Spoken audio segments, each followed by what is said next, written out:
Bienvenue à Simo University. Je suis Landry Simo, scientifique de l'esprit, philosophe du cœur et fondateur de Simo University, l'université pour enfants. Mes chers amis, comme vous le savez sans doute, il y a de cela 20 années, un enfant de 7 ans était en mesure de réciter un poème de 30 lignes, juste après 2 écoutes. Mais aujourd'hui, ce même enfant peine à retenir 4 mots. Ce n'est pas une tragédie intérieure, mais c'est une tragédie civilisationnelle. Ce n'est ni de la faute du destin, ni de la faute de ses gènes. Ce n'est pas qu'il est moins doué que les autres, c'est que son environnement l'a vidé de sa mémoire. Comme vous savez, comme on vide un livre de toutes ses pages pour ne garder que la couverture. C'est vraiment ce que j'en pense. Chaque jour, le cerveau de votre enfant est frappé par 10 000 coups d'éclair, ce que j'appelle des coups d'éclair visuels. Des images, des sons, des textos, des pop-ups, des fameuses notifications, comme des lucioles hystériques dans la nuit. Mais dans cette tornade, l'hippocampe, ce jardinier de souvenirs comme j'aime l'appeler, cesse de planter. Il reçoit, mais il n'est plus en mesure d'enraciner. Il devient donc comme une terre sèche qu'on arrose en surface sans jamais toucher les racines profondes. Et comme vous le savez sans doute, cela ne marche pas. Ça ne marchera jamais comme ça. Parce que votre enfant, il comprend, mais il oublie. Il écoute, mais il n'est pas en mesure d'archiver plus.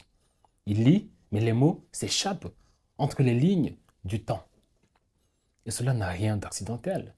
C'est la signature invisible d'un monde qui a troqué la profondeur contre la vitesse, contre la superficialité, qui a troqué la mémoire contre l'accès, qui a troqué le savoir contre le scroll. Il faut défiler sur des pages. Voilà ce que devient la société de nos jours. Autrefois, on récitait par émotion, non pas par obligation. Les mots entraient d'abord dans le cœur, puis montaient dans la tête, comme une mélodie sacrée qu'on n'ose jamais oublier, qu'on se sentirait feignant d'oublier.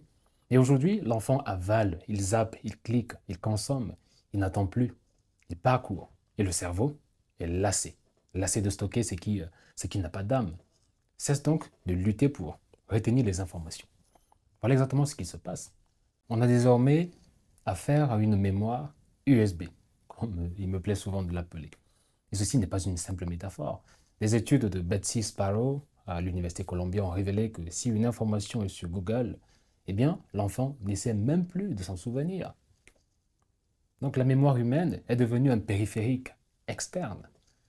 Et le plus grave encore, c'est que quand la mémoire meurt, eh bien, la pensée s'effondre. Si la mémoire meurt, la pensée s'effondre.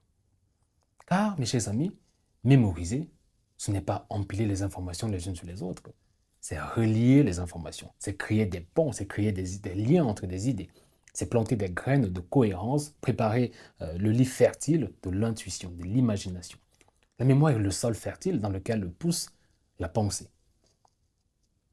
Donc si du coup on commence à considérer la mémoire comme un périphérique externe, eh bien ceci me pose problème. Et cela devrait également vous poser problème.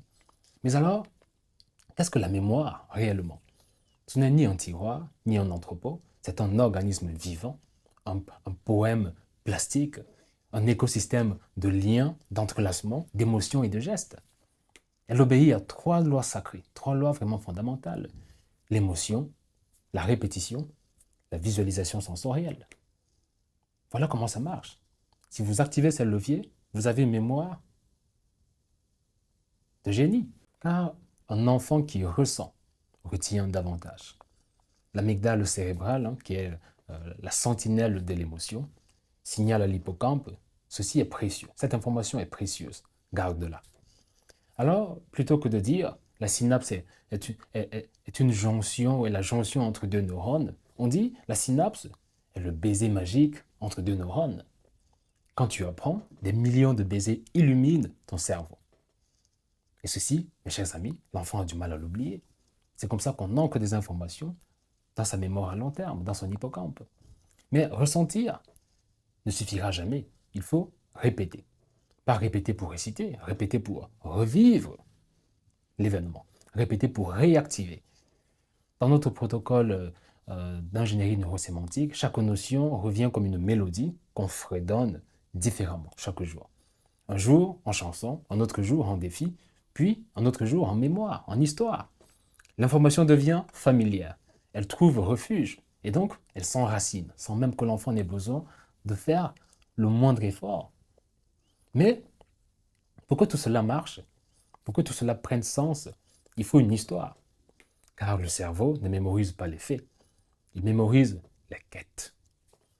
Nous racontons l'aventure d'un petit explorateur qui traverse les 3 salles du palais de la mémoire, une salle d'éclairs sensoriels, un bureau à sablier où les idées fuient, ou une bibliothèque secrète où les souvenirs murmurent. Et l'enfant s'y retrouve, il s'y imagine. Il s'imagine dans cette situation.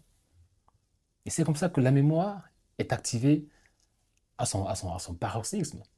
Et chaque soir, l'enfant également ferme les yeux, il entre dans un palais mental personnel. Chaque mot est une clé. Chaque défi est un trône. Et ce n'est pas une simple visualisation, c'est de la neuroarchitecture. Il bâtit son cerveau comme on bâtit un royaume. Et ça fonctionne. Donc, vous pouvez déjà commencer à essayer cette technique chez vous pour améliorer le fonctionnement de la mémoire de vos enfants. Et ce qu'il enseigne, il ne l'oublie plus jamais. Car enseigner, c'est devenir maître de sa propre pensée, maître de sa propre réflexion. Donc, chaque semaine, nos élèves que nous appelons professeurs, nos professeurs, expliquent ce qu'ils ont appris à un adulte, devant une caméra ou même devant leur propre reflet. Ce jour-là, ils ne sont plus des élèves, ils sont des architectes de sens.